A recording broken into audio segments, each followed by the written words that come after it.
দুর্নীতিবাজ, এরা গদি চোর, এরা ভোট চোর, এরা গদি চোর, এরা ভোট চোর, এরা গদি চোর, এরা ভোট চোর, এরা গদি চোর, এরা ভোট চোর এবং সবচেয়ে বড় ডাকাতদের দল, সবচেয়ে বড় দুর্নীতিবাজীদের দল, সবচেয়ে বড় ভোট চোরদের দল, বাঙালির ওপর অত্যাচারী করার দল।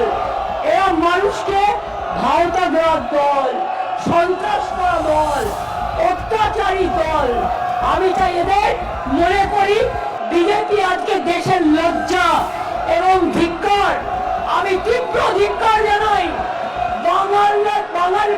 বাংলা ভাষার ওপর সন্ত্রাস করার জন্য, অত্যাচার করার জন্য। স্যার, এমন একদিন আসবে যেদিন বাংলার মানুষ একটা বিজেপিকেও এখানে দেখতে চাইবে না। বাংলার উপর অত্যাচার করে সব কটা হারবে, সব কটা হারবে, সব কটা হারবে। বাংলার ভাষা সন্ত্রাসের উপর অত্যাচার করে বাংলা ভাষায় যেটা যায় না, বাংলায় যেটা যায় না, এটা মনে রাখবেন।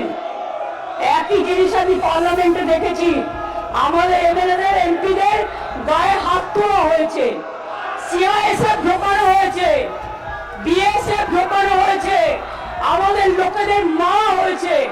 আমরা সেটা করবো না, তার কারণ এই বাংলা নবজাগরণের বাংলা, এই বিধানসভা সংস্কারের বাংলা, এই বাংলা আম্বেদকরের বাংলা, এই বাংলা নেতাজির বাংলা, এই বাংলা রবীন্দ্রনাথ ঠাকুরের বাংলা, এই বাংলা মৌলানা আবুল কালাম আজাদের আদর্শের বাংলা, এই বাংলা রবীন্দ্র নজরুলের বাংলা, এই বাংলা স্বামী বিবেকানন্দের বাংলা, এই বাংলা রামকৃষ্ণের বাংলা। এই বাংলা মনে রাখবেন, এই বাংলার মানুষ স্বাধীনতা আন্দোলনে রক্ত দিয়েছে। এদের তো তখন জন্মই হয়নি, এদের পার্টি তখন জন্মই হয়নি। আর নেই দরকার আপনারা বলার কেউ নেই, ওটা মানুষ আপনাদের বলবে। আর নেই দরকার কেন্দ্রে বিজেপি সরকার, আর নেই দরকার মোদীর সরকার, আর নেই দরকার গুন্ডাদের সরকার, আর নেই দরকার অমিত শাহ সরকার। চোর চোর, বিজেপি চোর, বিজেপি চোর, মোদী চোর, ভোট চোর, ডেমোক্রেসি চোর, সব চোর। এদের কোনো নৈতিক কোনো অধিকার নেই কেন্দ্রীয় শাসন চালানো। আরে অপেক্ষা করুন, আর কিছুদিনের মধ্যেই যাবেন, তখন কোথায় যাবেন, কোথায় যাবেন? সবচেয়ে বড় চোর যাদের কণ্ঠে বেশি কথা, সবচেয়ে বড় চোর, প্রত্যেকের কথা আমরা জানি। বলছি না তাই ভদ্রতা করে,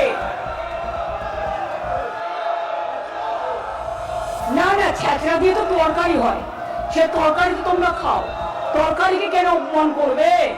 ছেঁচড়া কথাটাকে আমরা ভালোবাসি, বাংলার লোকেরা আমরা ছেঁচড়াকে ভালোবাসি।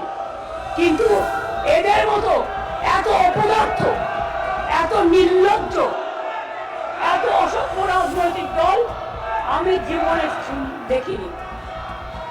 নিজে উল্টো পাল্টা বলে গেল হঠাৎ করে foreigners tribunal অ্যাক্টে।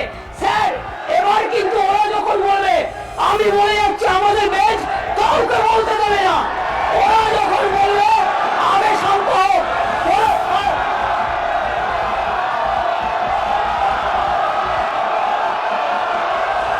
Piece news Bangla, সত্যের পক্ষে, শান্তির পথে।